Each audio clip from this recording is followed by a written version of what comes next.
Chaque génération de Congolais a connu des coups de feu devant sa porte. Chaque génération depuis depuis Stanley. C'est pour ça que je vous dis l'histoire du Congolais, elle est... Moi, maintenant je me suis assis un peu, à mon âge, je regarde derrière moi, je me dis, mon Dieu, c'est comment un être humain peut avoir vécu tant de choses. C'est impossible. Et alors donc, et puis on est arrivé à ça. Moi j'ai écrit avec le génocide du Rwanda, mon Congo Incorporated. À un moment donné, j'avais des problèmes personnels, donc je suis resté pendant 1 an et demi, même plus, sans écrire, sans pouvoir écrire une seule ligne. J'étais tétanisé parce que problème personnel. Et puis le M23 a commencé à attaquer dans le Kivu là-bas. La dernière grande offensive du M23. C'est eux qui m'ont réveillé en fait. C'est eux qui m'ont réveillé. Donc cette violence, voilà, elle est arrivée à ça. Puis maintenant, elle nous réveille aussi. Elle doit pouvoir nous réveiller. Elle m'a réveillé et j'ai terminé mon roman en me disant que eux, ils vont se fatiguer avant moi. Effectivement, ils sont fatigués avant moi. Ils ont signé leur édition pendant que moi, je prenais un prix littéraire à l'université de Naples sur un texte qui parlait du M23. Donc ça dit, la littérature, on devient tout aussi violent, même dans cette littérature. Elle se doit d'être violente. Elle se doit elle doit s'acharner sur les sujets. Et voilà, l'écrivain africain aujourd'hui, il doit travailler dans ce sens. Il doit vraiment s'acharner. On ne travaille pas, on n'écrit pas pour... On doit s'acharner sur le sujet, parce que le sujet est grave. Le sujet est grave. Tellement grave qu'on finit presque par en rire, tellement que c'est absurde. On est loin là. On est loin.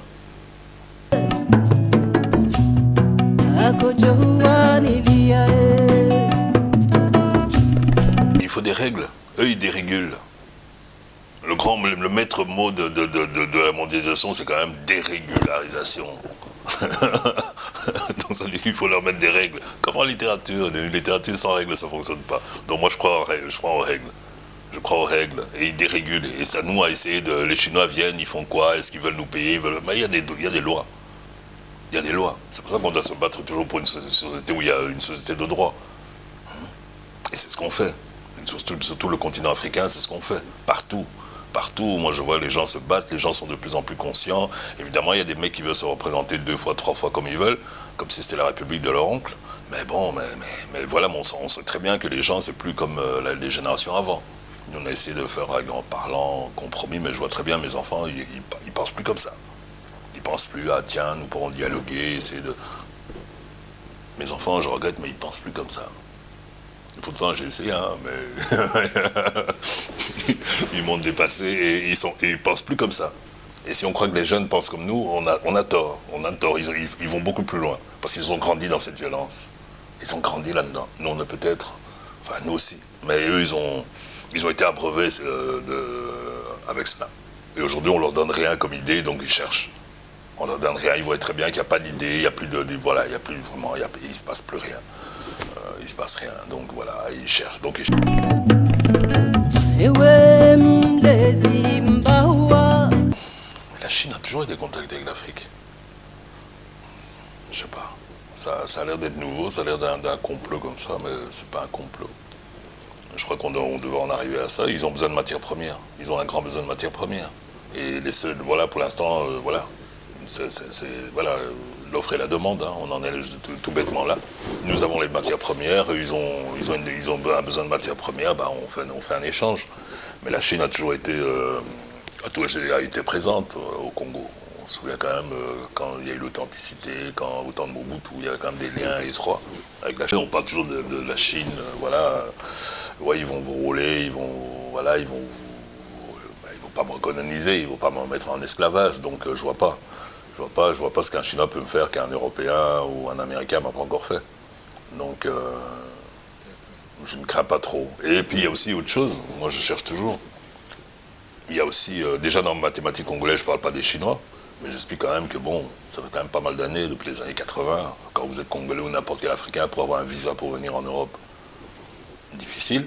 Quand vous avez des études à faire, ça ne va pas. Quand vous avez du commerce à faire, aller chercher vos marchandises, ça ne pouvait pas le faire. Qu'est-ce que vous faites? Maintenant, on regarde vers l'Est. Alors maintenant, la carte du monde, on ne regarde plus l'Afrique en dessous, puis vous montez au nord, vous avez l'Europe au-dessus. On regarde maintenant la carte du monde d'ouest en est. avec l'Afrique au milieu. À droite, à l'est, on a les Émirats arabes, la Chine, l'Inde, le Vietnam. Vous avez de l'autre côté, vous avez le Brésil. En fait, on n'a plus besoin de remonter. Et ça, en Occident, on s'imagine que c'est l'Eldorado où tous les Africains courent. Il se ferait mieux de regarder un peu ailleurs. Ils s'imaginent toujours qu'ils sont le centre du monde. Le centre du monde est terminé depuis longtemps. C'est terminé, il n'est plus ici. Mais pour ça, il faut qu'ils se réveillent encore. Mais voilà.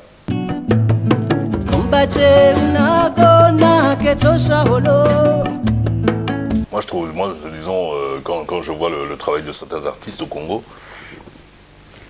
j'en ai rencontré dernièrement, justement, il y a une grosse expo à la Fondation Cartier avec des plasticiens, des plasticiens et effectivement des peintres congolais. Voilà. On a une expo de la peinture contemporaine de 1925 à nos jours, et parmi ces jeunes, cette nouvelle génération des trentenaires, j'ai beaucoup discuté avec eux. Ça dit que nous, on est conscients. On est conscient qu'il y a un complot contre le Congo. Il y a un complot contre le Congo, pas dire le contraire. Sinon, le bouquin que le Congo incorporé, vous pouvez le jeter. Donc, il y a un complot contre le Congo, mais il faut vivre avec. Moi, quand je dis, voilà, le Congo, c'est la première réserve mondiale de matières premières, j'en suis conscient. Je sais que c'est ici qu'on va venir et qu'on fera tout pour me prendre ça le moins cher possible. Voilà. Ça, c'est clair, mais c'est une donne. C'est une donne qui est là. Il faut faire avec. Il faut faire avec. Et je crois que parmi ces artistes, beaucoup sont conscients de ce qui se passe. Donc, comment vivre dans cet environnement-là? On est dans la mondialisation. Comment je tirais mon épingle du jeu dans cette mondialisation? Comment je tirais mon épingle du jeu dans ce complot contre le Congo? Et puis, il y a un complot contre le Congo qui perdure. On est là. Les gens sont de plus en plus conscients. Mais bon, le temps de vie et le temps des nations ne sont pas les mêmes. Nous, bon, évidemment, on a des frustrations parce qu'on ne réalise peut-être pas nos objectifs avant de quitter cette terre.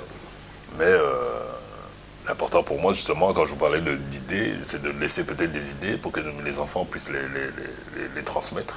Parce que le temps de la nation, c'est un temps qui est long, c'est des siècles. C'est des décennies, c'est des siècles. Moi, c'est quelques décennies, un être humain, quelques décennies, vous êtes parti. Mais bon, le temps n'est pas le même. Et ça aussi, j'essaie d'avoir conscience de cela à tout moment. Et pour ça, il faut bosser beaucoup, il faut bosser vite. Voilà, je suis conscient de cela.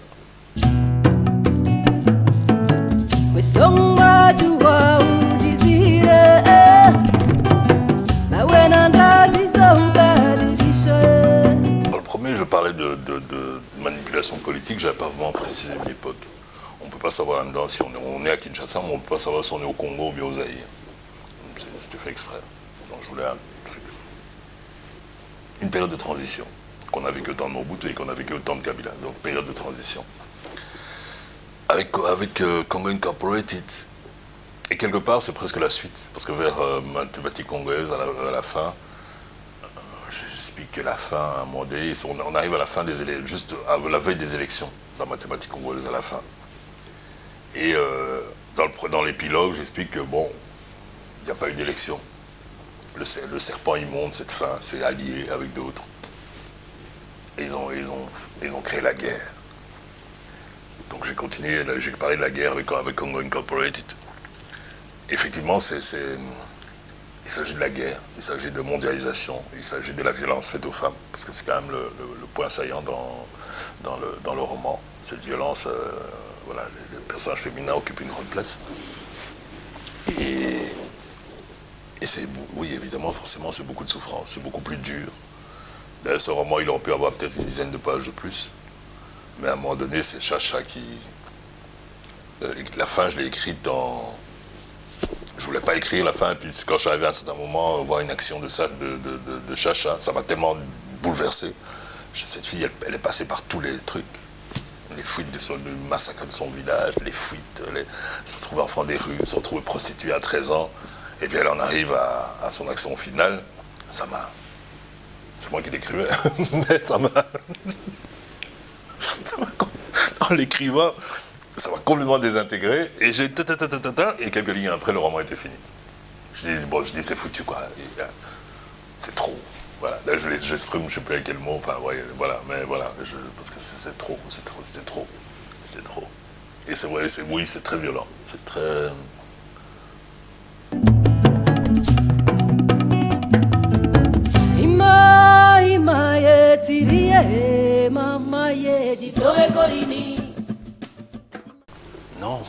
peut désagréger un pays par la sexualité. C'est ce qu'on fait au Congo.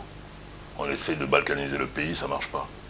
Alors on nous prend nos femmes, on les viole, on les utilise. C'est comme ça, c'est un moyen pour désagréger un pays. Ça marche pas jusqu'à présent. Mais les inconscients sont marqués. Les Congolais sont marqués à ce niveau-là. Alors dans mathématiques congolaises, je parle de sexualité, mais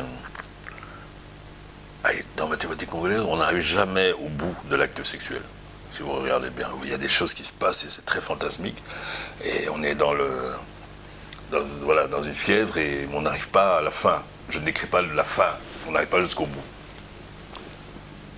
Avec Congo Incorporated, je voulais décrire exactement ce que c'est un viol, ce que c'est exactement un acte sexuel. C'est pour ça que ça m'a pris beaucoup de temps. Parce que ça devait être des scènes, c'est des scènes de sexe, oui. Parce qu'il y a des viols, il y a cette scène de sexe entre Kiro Bizumungu et son épouse, entre guillemets. Elle lui a emmené de force à Kin, donc elle l'aime pas, mais elle couche quand même avec. Donc ces scènes-là, je voulais les décrire, mais je voulais pas que... Mais il n'y a pas de désir. Enfin, il n'y a pas de... C'est pas 50 Shades of Grey, quoi. Il n'y a pas de plaisir. On sent que c'est un instrument pour faire mal. Voilà, comment ? C'est une sorte de brutalité. Oui, c'est de la brutalité. C'est cette brutalité-là que moi je voulais mettre en scène et j'espère avoir atteint l'objectif dans Congo Incorporated. Donc voilà, c'est le sexe mais utilisé d'une façon différente.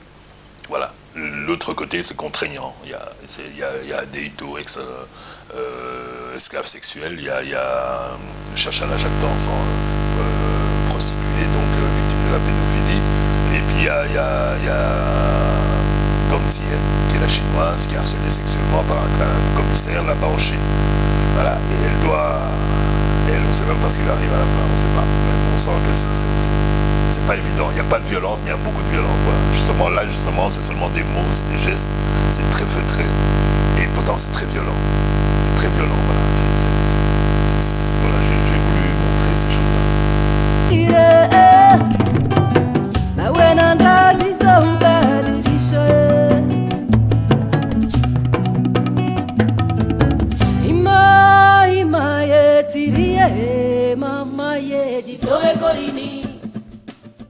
Oui, mais il fait partie de... C'est un des éléments de l'algorithme. C'est un des paramètres qui est contenu dans cet algorithme. Et c'est pour ça que on a toujours l'impression que le Congolais ne comprend pas vraiment pourquoi il souffre tant.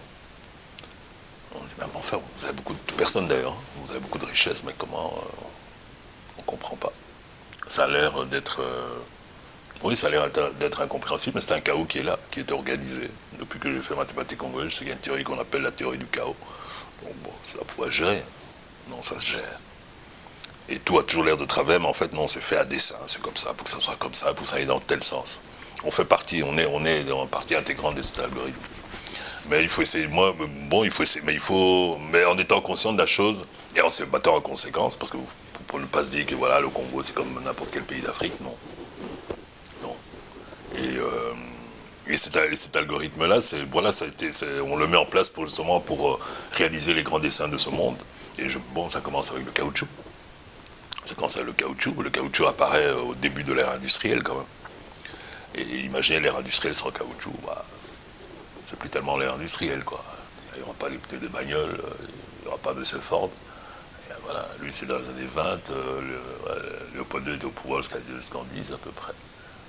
Donc voilà, et puis ensuite, il y a la guerre 14-18, mais imaginez la guerre 14-18 sans les taxis de la Marne. On aurait fait la guerre à cheval là, contre des panzers, comme les Polonais en 40, ou en 39 plutôt, les pauvres. et puis le reste, la bombe d'Hiroshima qui vient du Congo. Avec ça, on a mis en place quand même la théorie de la dissuasion nucléaire, s'il vous plaît, qui a quand même fait un semblant de paix pendant pas mal de temps là. Donc voilà, donc le Congo, sans le Congo, le monde ne serait même pas ce qu'il est. C'est ça que j'explique dans...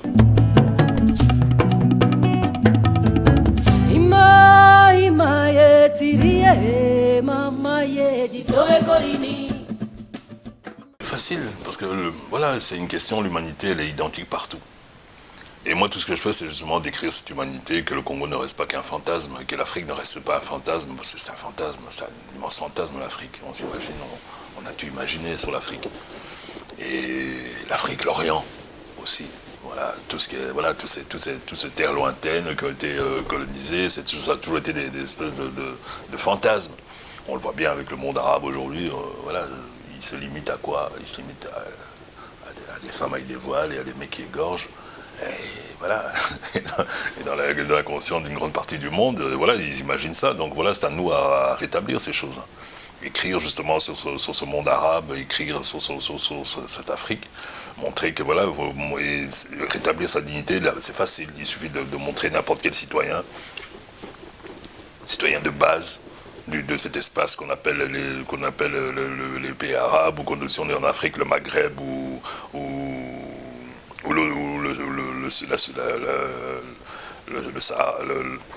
les pays subsahariens. C'est pas difficile. Il suffit de... Moi, j'ai écrit en mathématiques congolaises, mon premier roman. Et tout le monde, je vis en Belgique, et tout le monde, ah tiens, monsieur Bofan, j'ai découvert le Congolais. Ah mon Dieu, j'ai découvert le Congolais. Ils l'ont enfin découvert. Après presque un siècle de colonisation. Mais il a fallu que l'écrivain mette la lumière sur ce citoyen de ces espaces-là.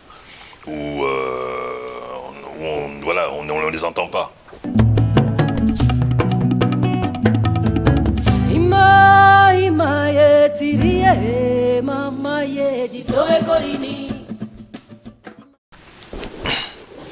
Non, oui, l'argument, disons, préjudiciable peut-être pas, trompeur, oui, peut l'être. Parce que quand on parle de dette, il faut passer au droit. Mais moi, je parle de la dette coloniale, bon, j'en parle comme mon personnage, pour un peu libérer sa responsabilité. Il invoque la dette coloniale. Mais bon, c'est un farceur, là. Non, mais parce que, ouais, le jour où je veux évoquer la dette, à ce moment-là, je rentre dans le domaine du droit, et bon, là, à ce moment-là, on ouvre un dossier. Comme la mort de Lumumba, voilà, tant qu'on n'ouvre pas de dossier, pour moi, ça, voilà, on a ouvert un dossier. Là, il y a quelque chose qui est en train d'avancer. Et pour la dette coloniale, peut-être qu'un jour, quelqu'un, un chef d'État congolais, va déposer une poursuite, va déposer des poursuites contre la Belgique pour ce qu'ils nous doivent. Ouais, la dette coloniale, mais bon, mais je crois qu'on ne doit pas trop se focaliser sur des choses du passé. Il faut, oui, mais alors à ce moment-là avec des dossiers solides, sinon il faut avancer. Comme je disais tout à l'heure au sujet de la mort de Lumumba.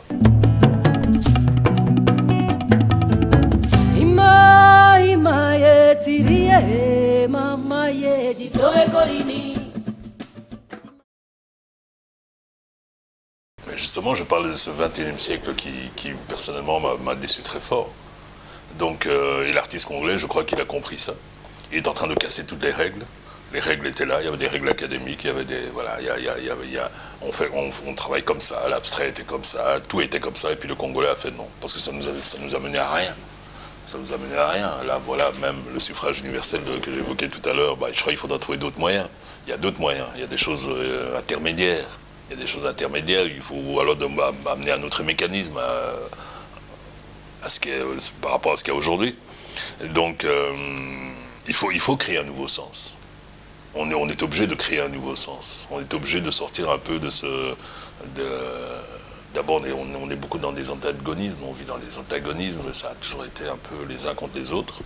Et je crois qu'il faut créer un nouveau monde où les riches sont plus contre les pauvres, que les hommes sont plus contre les femmes, et vice-versa, et que le blanc n'est plus contre le noir, et que, voilà, tout c'est toujours l'un ou l'autre. Voilà, vous appartenez à une classification ou à une autre. Bon, voilà, moi, ces choses-là, voilà, il faut trouver on est dans un monde un peu métissé, donc il faut trouver une pensée un peu plus métissée, je trouve.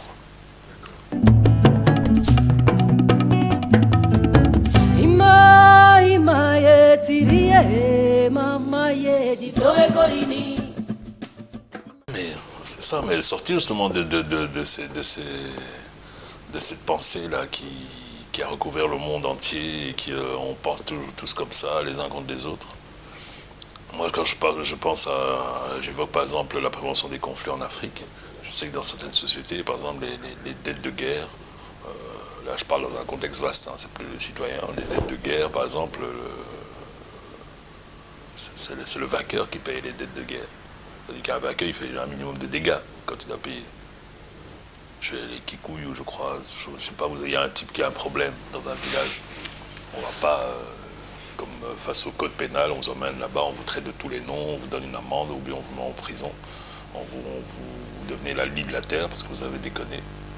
Ah ben, chez les Kikuyu, on vous met devant le village et les gens sont là pour vous dire ce que vous avez fait de bien dans votre vie. Vous avez fait une connerie, mais quand on vous raconte maintenant, pendant une demi-heure, les gens sont en train de vous dire tous les biens que vous avez fait sur Terre, à un moment donné, vos conneries, vous commencez un peu à vous lever le pied, là. Et donc, voilà, c'est des façons de voir, justement, c'est des façons, d'autres façons de voir le monde. Sortir de ce 20e, là, il me plombe, là. Donc, trouver d'autres façons de voir, d'autres façons de faire. Et en Afrique, on a des façons de faire. On a des façons de faire. Donc, voilà, moi j'essaie de voir ce qui se passe là-bas, parce qu'on a fait, grâce à ces choses, c'est pour ça qu'on a pu développer des civilisations glorieuses et des civilisations fortes, des civilisations qui étaient inventives à ces moments-là. Aujourd'hui, on est rentré dans le code pénal, j'ai des idées judéo-chrétiennes, le bien, le mal.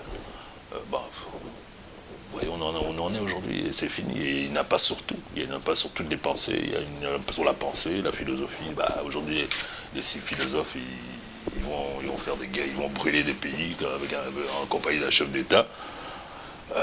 Voilà, ça c'est les philosophes. Si les philosophes font la guerre, c'est la fin du monde, là. Et puis bon, l'économie, c'est terminé. Toutes les lois là qui fonctionnaient, ça ne marche plus. La politique, la démocratie, bon, il faut revoir. Tout. Tout. Donc, voilà, il faut revoir un peu tout. Il faut repenser les choses.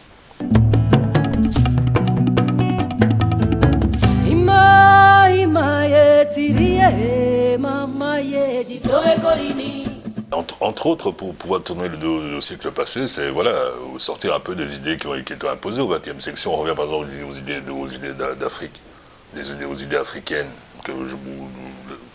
desquelles je me suis servi pendant pas mal de temps en travaillant avec des jeunes, en allant tourner, en tournant, etc.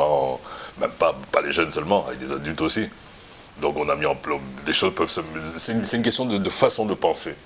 Et voilà, il faut arrêter un peu avec toutes les idées occidentales qui ont abreuvé le monde depuis quand même pas mal de temps là. Et ça commence à, ça va plus. On est arrivé au bout de l'histoire. Donc on doit un peu, voilà, on se mélange, mais il faut se, ou bien on mondialise, mais il faut mieux mondialiser les idées. On doit un peu chercher ailleurs. On doit chercher d'autres. C'est plus voilà, la pensée occidentale qui règne. Quand vous parlez de la Chine là tout à l'heure, je me dis que bon, les Chinois, ils avaient une puissance militaire, ils avaient une armada il y a quelques siècles. Ils ont parcouru le monde, ils sont venus en Afrique et ils n'ont pas planté leur drapeau. Ils n'ont pas laissé une armée. Ils n'ont pas planté le drapeau. Ils sont venus, ils ont pris ce qu'ils avaient à prendre, et ils sont repartis chez eux. Ça, c'est philosophique, ça. Moi je suivre ces gens qui arrivaient chez moi et puis qui mettaient les drapeaux. Vous imaginez, qu'est-ce qui conduit un être humain à venir chez vous, prendre votre femme, et baiser vos enfants, prendre ce que vous avez à manger? Qu'est-ce qui peut pousser un être humain à commettre ça? Et imaginez ces êtres-là, nous on les a suivis, ça fait des siècles qu'on a suivi leur façon de penser. C'est terrible. Surtout nous autres les Africains, on devrait bannir leur façon de penser. C'est des gens qui nous ont fait des choses qu'on... Jusqu'aujourd'hui, on n'en revient pas de la colonisation et tout ça. Tout à l'heure, vous posez la question, mais moi, jusqu'aujourd'hui, je me dis, mais qu'est-ce qui a pu pousser des gens à accomplir un acte aussi abject? Et c'est pas, vous n'allez pas me dire, ah oui, le contexte de l'époque. Non, parce qu'il y avait des anti-esclavagistes. Il y avait des anti-colonialistes. Ces gens-là, c'était des blancs aussi. Mais pourquoi ils ne pensaient pas comme ça? Mais qu'est-ce qu'il y a? C'est des gens et ils sont dans leur bon droit et ils ont raison, et ils ont toujours raison. Et ils ont toujours raison. Et moi, non. Mais alors c'est pour ça, c'est pour ça que je ressens souvent l'absurde. C'est pour ça qu'il faut rire. Maintenant, je ris de toutes ces postures-là. Donc voilà, il faut peut-être revoir un peu en Afrique et peut-être revoir un peu ailleurs. Mais sortir de ces schémas qui nous conduisent là où on se trouve actuellement. Parce que là, on est loin, là. On est loin.